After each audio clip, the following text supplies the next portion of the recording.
This is the uncomfortable truth about cheap electric vehicles in the used electric vehicle market, and why the bargain you think you're getting might actually be rolling electronic waste. Electric vehicles have more problems than petrol cars. That's not opinion. That's Consumer Reports data, cited in the very first sentence because it matters, showing EVs experience 80% more issues than their gasoline counterparts. But here's where it gets interesting. That gap is shrinking fast, dropping from 79% to 42% in just 1 year. So the real question isn't whether EVs are reliable. The question is which EVs, from which era, and at what price point, are actually worth buying.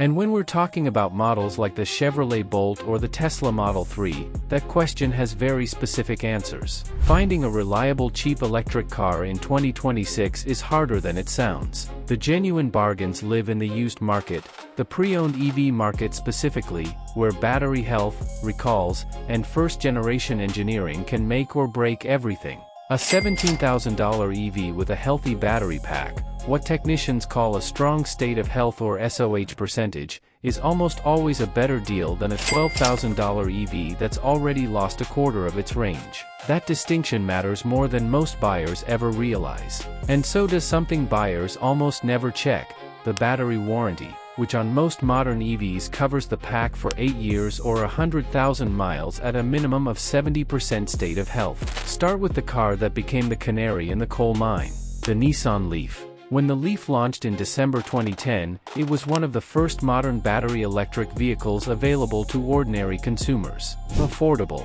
revolutionary, and built with a fundamental design flaw that would haunt it for over a decade. The battery pack had no active cooling whatsoever. No liquid cooling, no thermal management system, nothing. Most people never stop to think about what happens to a lithium-ion battery sitting in a Phoenix, Arizona parking lot at 115 degrees. But the chemistry inside that battery does. It degrades, it breaks down, and in the early Leaf, it broke down fast. 4.2% degradation per year in warm climates, nearly double the rate of a Tesla Model S, which used liquid cooling and degraded at just 2.3% annually. Owners across the American Southwest watched their range evaporate. A 2011 Leaf with 70,000 miles on the odometer could barely manage 20 miles of freeway driving.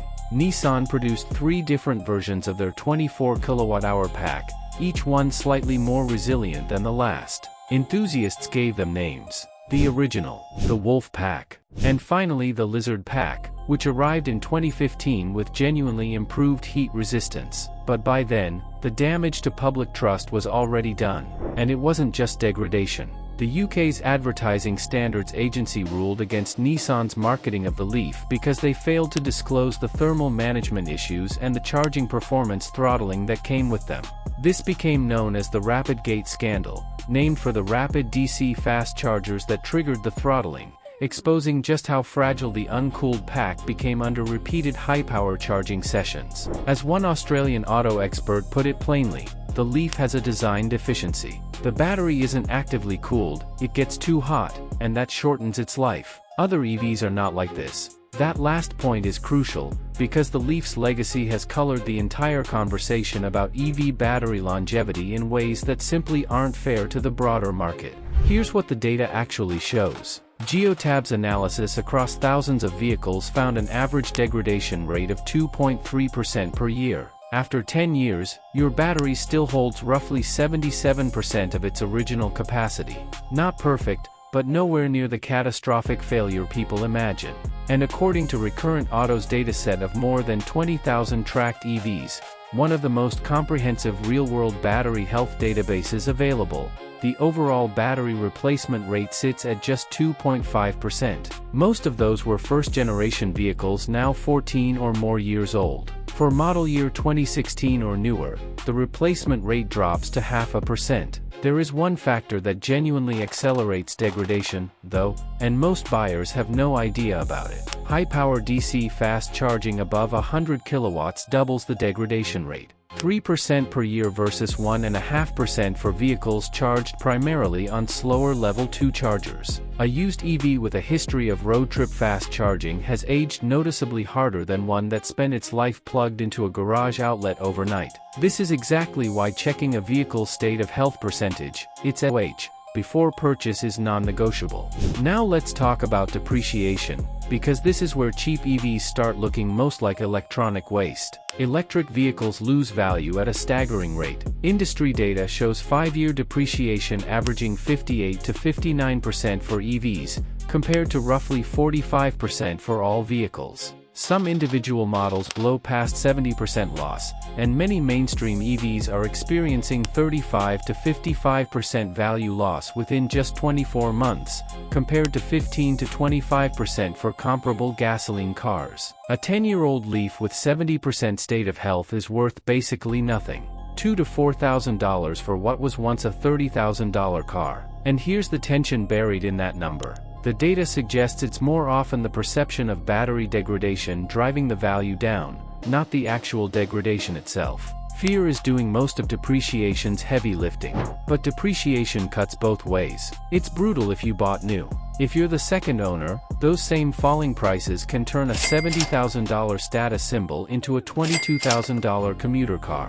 The Chevrolet Bolt is perhaps the clearest example of this dynamic. A car that once felt like a second-tier option now represents some of the strongest value in the used EV market, with liquid-cooled chemistry and an 8-year battery warranty that transfers to subsequent owners. Now, what about the wave of cheap Chinese EVs flooding global markets? Ford CEO Jim Farley called the Chinese EV industry an existential threat to Ford, and the numbers back up his anxiety. In 2025, BYD alone beat Tesla's global deliveries, moving 2.26 million vehicles worldwide. A significant portion of BYD's growth is driven by their adoption of lithium iron phosphate battery chemistry, developed in partnership with CATL, the world's largest battery manufacturer. E-batteries don't use cobalt, run cooler, and tolerate more charge cycles, which is why they've become the chemistry of choice for high-volume affordable EVs. The trade-off is slightly lower energy density,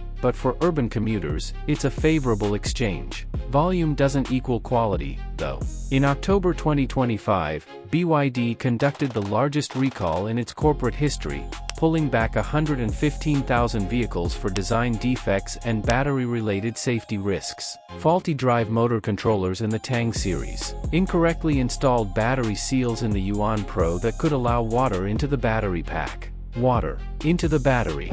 Then in March 2026, Smart, the joint venture between Mercedes-Benz and Chinese manufacturer Geely, recalled over 18,000 vehicles for battery fire risk tied to manufacturing inconsistencies in high-voltage battery components. Recent surveys show 62% of consumers remain skeptical about Chinese electric vehicles, citing quality and durability concerns. Chinese cars built after 2022 have closed most of the powertrain gap with Japanese and Korean competitors, but the gap in software and electronics remains real and measurable. Meanwhile, companies like NIO and XPeng continue bleeding money. NIO recorded a net loss of 6.75 billion yuan in the first quarter of 2025 on revenues of 12 billion, a net margin of -56%. When companies lose money on every car they sell, the obvious question becomes how long they'll actually be around to honor warranties and supply replacement parts. Battery warranty coverage is only valuable if the company backing it still exists. And that brings us to the genuine crisis hiding behind all of this. E-waste. A record 62 million tons of electronic waste was generated globally in 2022, up 82% from 2010, and tracking to hit 82 million tons by 2030. Less than a quarter of it, just 22.3%, was properly collected and recycled. That left $62 billion worth of recoverable natural resources, cobalt, lithium, nickel, copper, simply unaccounted for. The EV battery recycling market is growing, reaching nearly $13 billion in 2025. But meeting deployment targets will require a minimum 84% collection rate to stabilize material supply by 2060, and we're nowhere near that today. The EU is pushing hard, mandating 90% recovery rates for cobalt, copper, and nickel, and requiring battery passports by 2027, a move that's part of a broader push toward a circular economy for battery materials. Regulation and reality don't always move at the same speed, though.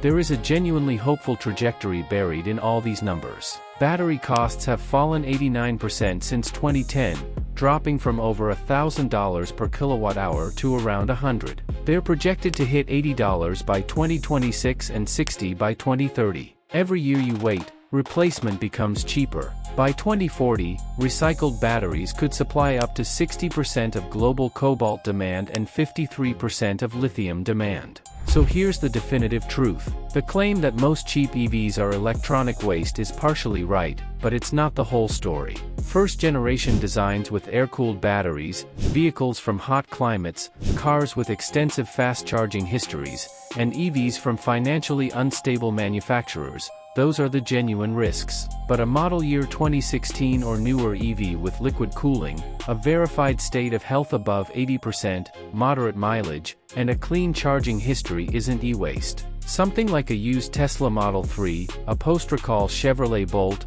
or a model year 2022 or newer Chinese EV with LFP chemistry might actually be one of the smartest purchases on the used car market. The trick isn't avoiding cheap EVs. It's knowing which cheap EVs to avoid. And now you do.